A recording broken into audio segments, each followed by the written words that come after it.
Hello, my friends. Welcome back. Only 19 days into the new year, and the hits keep coming for Team Montecito. On Friday, January 19th at 10 a.m. UK time, the dimwit Duke, also known as Prince Harry, and his expensive lawyers informed the courts they would be discontinuing his case. This coming just hours before his team was due to hand over relevant documents to the High Courts. Now Harry faces having to pay the newspaper's costs of £250,000 along with his own lawyer's fees, meaning a potential legal bill of more than £750,000. For my American friends, £750,000 is approximately $1.28 million that Harry needs to cough up. You may be wondering which court case I am referring to, since Harry has multiple outstanding court cases. This was when Harry sued the Mail on Sunday for libel over an article which said his PR aides had tried to spin a dispute with the Home Office over its decision to downgrade his taxpayer-funded police protection. Remember, this was when Harry claimed he was going to pay for his own security when he didn't, and the newspaper uncovered this and ran it in an article. The dim-witted Duke said this unfairly accused him of trying to confuse the public, which, in my opinion, it was. All I can say is thanks to one of the excerpts released from Robert Hardman's highly anticipated book, we now know that Harry and Meghan will sic their lawyers and try to change the narrative to benefit them, even when they are wrong. Even when they are misleading the public, they will use their lawyers to strong-arm others to lie for them. This is exactly what Harry tried to do here and failed miserably. And now he owes a couple money bags to his lawyers at Schillings and a couple money bags to the Mail on Sunday.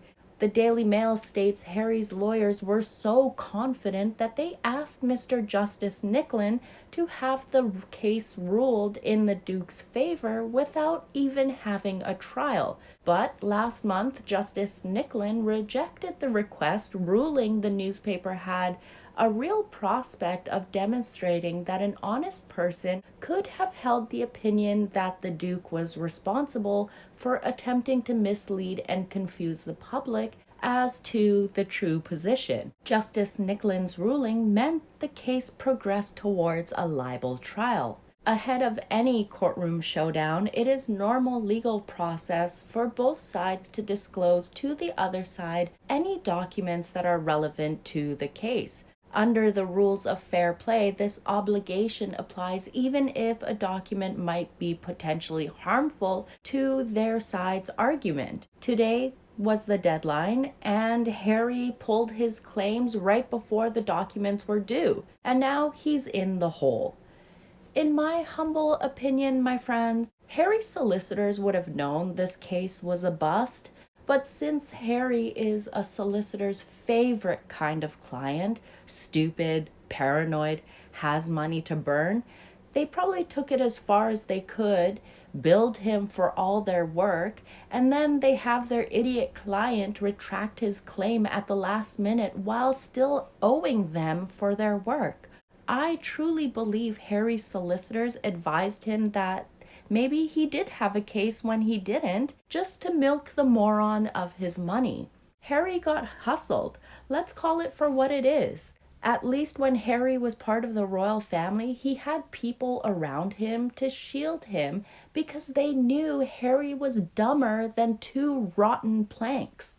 But now that Harry is out in the wild, all alone, and he thinks he knows how the real world works when he truly knows nothing at all, he is being circled by vultures who can see how dumb this guy is from a mile away.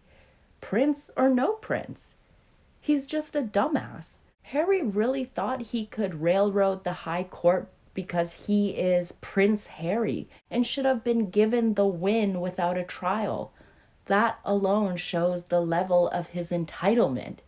Even though Harry didn't have evidence or didn't have the proper evidence, he was demanding he wins without even going to trial, and I'm glad Justice Nicklin saw through the nonsense. This isn't the first time Harry and Meghan have lied to the courts or omitted information to get their way, and I'm glad the high courts aren't falling for their shenanigans. I should remind all UK taxpayers Harry is still fighting his case against the Home Office for his security, and that case is being funded by you, the taxpayer. I think the costs of the Home Office are over the £1 million mark and still climbing.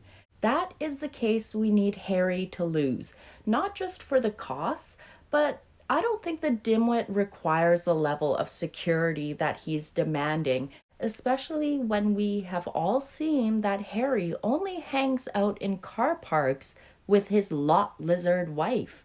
I really do wonder how their loyal fan base, the Sussex Squids, are going to spin Harry's massive court loss to a positive to benefit their narrative. They have been awfully quiet today. With that said, my friends, let me know what your thoughts are on this story, and are you going to celebrate Harry's latest court loss? I know I'm going to raise a glass to Harry's recent defeat, and I hope you join me on that one. Until the next video, I wish you all a wonderful day, my lovelies. Stay gorgeous, my friends. Take care. Bye.